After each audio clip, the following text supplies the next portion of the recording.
Are you someone in the sandwich generation? Are you caring for a parent and for your children? Are you trying to manage the schedules? And especially as it's the summer months and everybody is home, are you struggling and approaching burnout?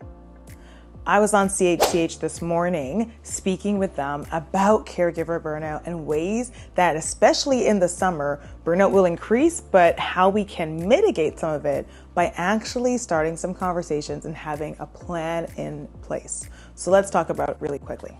There are over 2 million Canadians right now who are in this sandwich generation caregiver role. So if you're sitting in a room, there's probably someone else in that room with you who's going through the same thing. So don't feel completely isolated. You're not alone. There's many others that are going through this too. The first thing I was saying is that you have to give yourself grace. Pause. Just take a moment.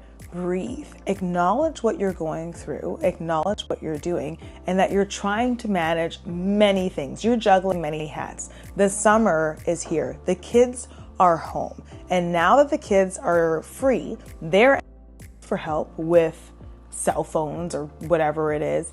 And then your parents are asking for help as well because they might need some medical assistance. They might need someone to help take them to the bank and they don't want to do it by themselves. What you're doing in your life still continues. It's not like you took a break from work. So now you have to not just manage your parents, but you also have to manage and support your children who are home. And maybe there can be a support, but even in that support, there needs to be communication and clarity. So there's a lot happening. Give yourself grace. Pause. Because if you find that you are getting overwhelmed, that you're getting to that burnt out point, meaning you're not able to sleep well, meaning you're not able to focus on what people are saying, meaning you are just so exhausted, irritated, you don't have an appetite, you're feeling these things that are saying, I'm getting overwhelmed and I can't deal, you have to pause. Because if you're burnt out, your cup is empty, you cannot then support anyone else. You need to make sure that you are looked after first. So first and foremost, give yourself grace. Secondly, you're going to want to plan. Your parents are here, the kids are here. What is your plan? You can't just hope that everything is going to be status quo, because what I do with Ending Well with Minnelle is talk about the other side when things don't go the way that you anticipate that they would. So let's say that you guys are sitting down minding your business and then suddenly mom has a fall. If she has a fall, do you have the structures in place to care for her? If you have to go to the hospital, are you the power of attorney? Do you actually get to make the decisions? Let's say, okay, while we're planning for all of this, we're now budgeting for swimming and camp and whatever else the kids are doing. Are we budgeting for what your parents need to do? Are we budgeting for appointments, medications? What are we doing with regards to our plan? The more that we have these conversations, and especially you want to do this now while you have the ability. It's the summertime. We've got a little bit more time. People are in a happier mood. We're more open to have these conversations. So jump into it and talk to them sooner. Start talking about, what is your plan for retirement? Okay, are you planning to retire and watch these kids? Are you not? Because if you're not, then you guys need to have another plan for how the kids are going to be watched. And also, where do you want to be? If your parents have a plan to go to this beautiful retirement home that they saw that they loved, now you're going to want to make sure that they have the funds to cover that cost. Meaning, if that home costs anywhere from $2,000 to $10,000 per month, do they have the funds to cover that? And not just today's prices, but the future prices. There's a lot to think about.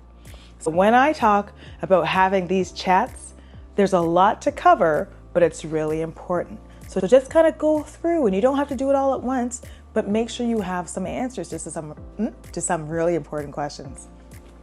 The last thing is to lean on your community.